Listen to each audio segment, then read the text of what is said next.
Hello guys, happy Super Bowl Sunday and welcome back to El Jefe and Scale. Today I wanted to show it's kind of a if I can do it, anyone can do it situation with this Atlas GP-9 Phase 4. So what happened was I purchased this locomotive yesterday as used.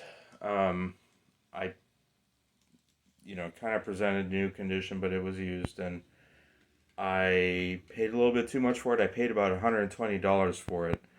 So I gave it a break-in run for about an hour at the layout, about 3/4 throttle both directions, and everything was going fine. And then I kept running it and into the evening, and this was not continuous running into the evening. And the more I ran it, I started getting at mid speeds that like howling sound you get from a bearing that's dry or not lubed or something's out of whack, to where you power up a motor and it starts making that woo sound. That's the best way I can describe it. It sounded horrible, and I was seeing a little bit of drivetrain slippage and stuff. So I ended up getting into completely disassembling and breaking this thing down. It's the first time I've ever fully disassembled a locomotive down to taking apart the split frame and all the bearing carriers and everything. It was pretty scary for me. I'd never done anything like that before. But thanks to, shout out to Rust and Rivets, his channel. Watched a video of his and he got me through it.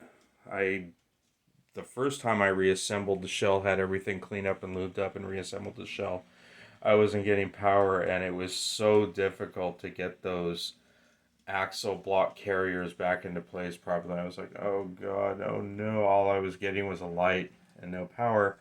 But then I realized when I put the two the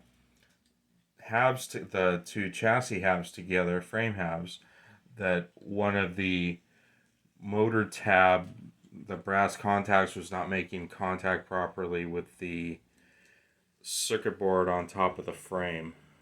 Maybe in the future I'll show you guys breakdowns and actual getting into it, but I'm not at the point yet where I can make a video actually showing the process, but I'm just showing you my end results. So I reassembled the locomotive a second time, and success. So thank God, because I paid $120 for this thing yesterday. I'm like, oh my god, I got a paperweight. So, and it performs extremely well now. Has awesome slow tie-by-tie speed for DC. It's a really beautiful Southern Pacific locomotive. And I'm happy now. You can see on the plate that I did my disassembly. I don't really have a proper, I just was on the fly trying to do this, didn't go to a table. The Q-tips, what was going on, the reason I was getting that motor howling and the slippage and all that was the lube in there. It was severely over lubed by the previous owner, and you can see the lube was all gummed up and congealed and everything. So I went in there and cleaned everything up, and then I used fresh lube, and the way I applied it, that's why I have the little worn out X-Acto blade here, was in the nail, was I made a little pool of oil and then just dabbing the fine point of that little tool so I could get very small amount of lube to the areas that needed it, rather than trying to use the pointy on the actual oiler itself. So there we go. She's working beautifully now, thank God, because I was like, oh no, I got a $120 paperweight. I was getting really bummed out on the situation. So there we go. I feel a lot more confident to buy used locomotives in the future. I don't think I'll pay quite that much for one, but it was hard for me to get I'm kind of leery about buying used locomotives off eBay, so I preferred seeing something in my local train store. But it kind of taught me my lesson. Even though something might run okay when you're testing it out in person at the train store, you get it home, put a couple hours on it, and then something is gonna happen. So I got to be prepared for that in the future. And another thing, end note of this end of this video, is as you've seen in all my other videos, I've always used the Kato SS Power Pack.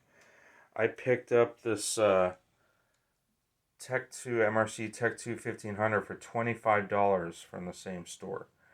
And just for the heck of it, I hooked it up, and so at this time I just have power to my switches, and I'm running the throttle to this locomotive from the MRC. Let's see if I can slow it down even more.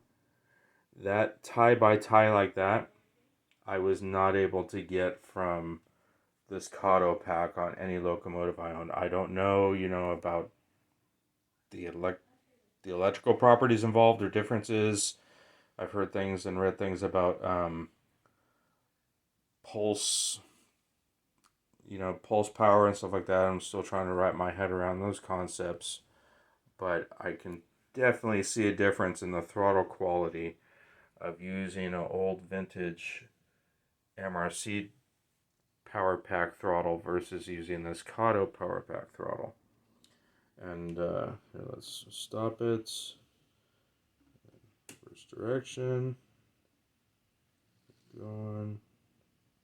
Yeah, you can see it. It really, I couldn't quite tie by tie crawl with this Kato, And also, I'm loving the for a DC guy, I'm loving the momentum action on it. That works is pretty cool, and the brake. So it's a couple of extra functions. $25, couldn't lose on that, So I think in the future, if I continue, I'm gonna have to continue using DCC even on my new layout, because I'm not going to equip my locomotives, or most of them, and I'm going to be running 3 or 4 separate circuits on my new layout I'm going to be getting into pretty soon. So I'm going to need to stick with DC packs for now, and I think I will be moving away from the Kato. It's a great pack, but I just don't get the fine low speed control I'm getting out of a power pack throttle like this. So happy Super Bowl, guys, and you enjoy the game in your day, and I'll catch up with you on the next video. Thanks for watching.